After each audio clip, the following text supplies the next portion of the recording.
السلام علیکم ناظرین، میں ہوں آپ کا ہوسٹ ملک ساجد اور آپ دیکھ رہے ہیں پی نیوز۔ اس وقت میں موجود ہوں منیر ارشد تعمیر ملت اسکول میں، اور یہ ادارہ کافی عرصے سے کام کر رہا ہے اور ماشاءاللہ غریب بچوں کے لیے ایک مثل راہ بنا ہوا ہے۔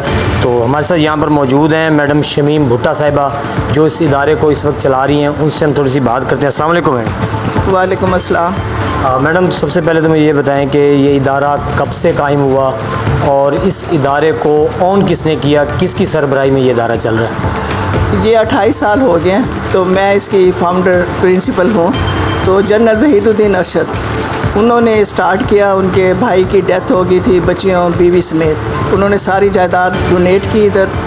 یہ ادارہ زمین خریدی، پہلے ایک چھوٹی بلڈنگ تھی، پھر اس کے بعد دوسری بنی، تیسری بنی، تھوڑے بچوں کے ساتھ اسکول سٹارٹ کیا، پھر مڈل بنایا، میٹرک ہوا، ہائر سیکنڈری اسکول، اور اب ہمارے پاس BCom کی کلاسز بھی ہیں۔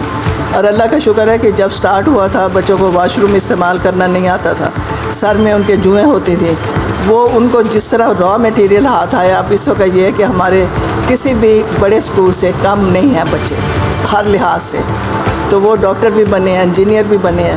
تو دیہات کا علاقہ، اگر یہ ادارہ ہمارا، جتنی ہمارے پاس زمین اور فیسلٹیز ہیں اس وقت، تو بہت کمائی ہوتی، لیکن یہاں ہم اس لیے بیٹھے ہوئے ہیں کہ یہ غریب بچے یہاں پڑھیں، اور جتنے یہاں یتیم بچے ہیں وہ سب فری ہیں، جو امپلائیز کے بچے ہیں وہ فری ہیں، اور اگر کوئی بہت ٹیلنٹڈ ہوتا ہے تو اس کا اسکالرشپ بھی لگاتے ہیں۔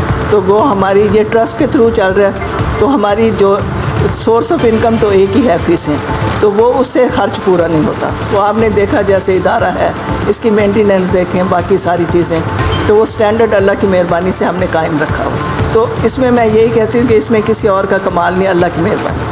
اچھا میڈم، یہ بتائیں کہ اس کو جب شروع کیا گیا کیا ویژن تھا، کیا ایک منزل ہوتی ہے نا کہ ہم نے اس لیول تک اس کو لے کے جانا ہے، وہ کیا؟ وہ اصل میں جنرل صاحب کا جو چھوٹا بھائی، ان کی 2 بیٹیاں اور بیوی، وہ طیارہ ہٹ ہوا تھا امریکہ سے، تو وہ سارا جہاز، وہ پیسنجرز جو تھے ان سب کی شہادت ہوگی، تو انہوں نے یہ سوچا کہ ان کی جو جائیداد ہے وہ ایسی جگہ ڈونیٹ کی جائے کہ وہ ایک صدقہ جاریہ چلتا رہے۔ تو پہلے ہم نے تعمیر ملت ہیڈ آفس ہمارا اسلام آباد ہے، شفا انٹرنیشنل، اس کے ساتھ ہماری کولیبریشن ہوئی کہ، اور اس میں یہ تھا کہ چاہے کوئی فیملی ہو یا کوئی، اس میں یہ چلتا رہے، کسی کی انٹرفیئرنس نہ ہو۔ تو اس معاملے میں جنرل صاحب نے تو کمال کا کردار ادا کیا کہ 27 سال، 28واں سال ہے، 1 سال ہو گیا ان کی ڈیتھ کو، تو انہوں نے اپنی پوری کوشش کی کہ یہاں کام، یہ ادارہ قائم رہے، اور اس کی سب سے بڑی وجہ یہی تھی کہ غریب بچوں کو تعلیم دی جائے، ورنہ یہ شہر میں ہاسپٹل کا بھی کچھ لوگوں نے مشورہ دیا، لیکن انہوں نے کہا کہ ایجوکیشن کی طرف آئے، اور میں لڑکیوں کی طرف زیادہ، کہ اگر لڑکیوں کو اس علاقے میں جو کہ تعلیم نہیں دی جاتی، تو اگر لڑکیاں یہاں پڑھیں گی تو اس سے بڑا فرق پڑے گا۔ تو اس کے علاوہ جو ایک اور کنٹریبیوشن ہے، وہ ہم نے ووکیشنل یہاں شروع کیا ہوا ہے، وہ 6 ماہ کا کورس ہے، ٹیپٹا کے تھرو ہو رہا ہے، ایک بیوٹیشن کا ہے اور ایک ہے ہمارا ڈریس میکنگ کا۔ تو 60 بچیاں ہنر سیکھ چکی ہیں، 60 اور آ گئے ہیں، تو 120 بچیاں جو ابھی بھی اسکولوں میں نہیں گئی ہیں، لیکن ان کو ہم ہنر سکھا رہے ہیں، تو یہ بڑی سیٹسفیکشن ہے ہماری۔ اچھا میڈم، سٹاف کی تعداد کتنی ہے آپ کے اس ادارے کی؟ 25 ہے۔ بچوں کی تعداد کتنی ہے؟ بچے نیئر اباؤٹ 500۔ اور اسکول کا ٹوٹل ادارے کا رقبہ کتنا ہے؟ یہ 1 مربع ہے۔ اچھا میڈم، یہ بتائیں، ابھی آپ نے تھوڑی دیر پہلے بات کی کہ یہاں سے پڑھ کے بچے اچھی پوسٹوں پہ گئے ہیں، کوئی ایسے بچے جن کے اوپر آپ کو زیادہ پراؤڈ ہوا ہو، جو ایسی سیٹ، ایسی جگہ پہ گئے ہوں جہاں انہوں نے اپنے ادارے کا نام روشن کیا؟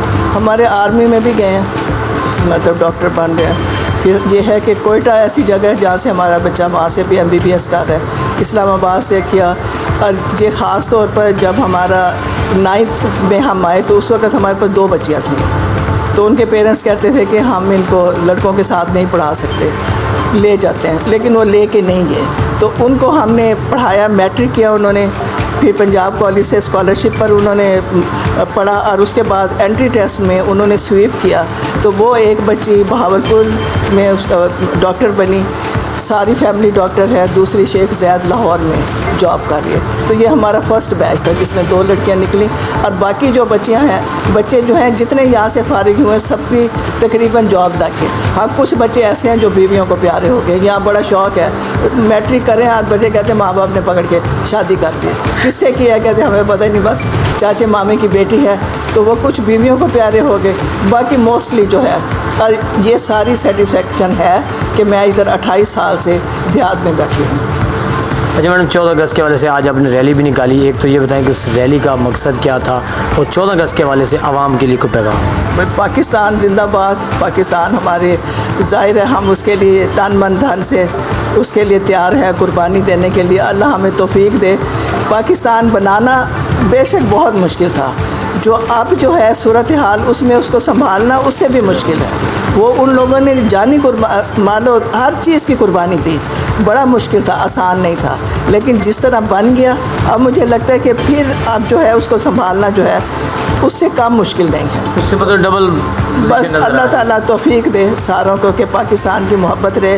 اور ہماری بھی پہلی دعا یہی ہوتی ہے کہ اللہ تعالیٰ جو پاکستان کے سچے ویل وشر ہیں ان کی حفاظت فرما, اور جو اس کے بدخواہ ہیں اللہ تعالیٰ ان کو دور کر دے پاکستان سے. تو پاکستان کی اللہ حفاظت کرے.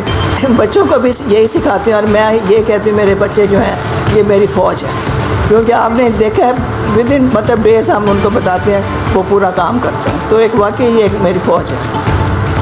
بہت شکریہ میڈم. جی ناظرین, یہ میڈم تھیں جنہوں نے اپنے ادارے کے حوالے سے سارا بتایا. اور ناظرین, ایسے ادارے غریب بچوں کے لیے ایک ایسا درجہ رکھتے ہیں کہ جہاں بچوں کو تعلیم میسر نہیں ہوتی, یہ ادارے وہاں بنائے جاتے ہیں. تو ایسے لوگوں کو اپریشیٹ بھی کرنا چاہیے, سپورٹ بھی کرنا چاہیے. پاکستان زندہ باد.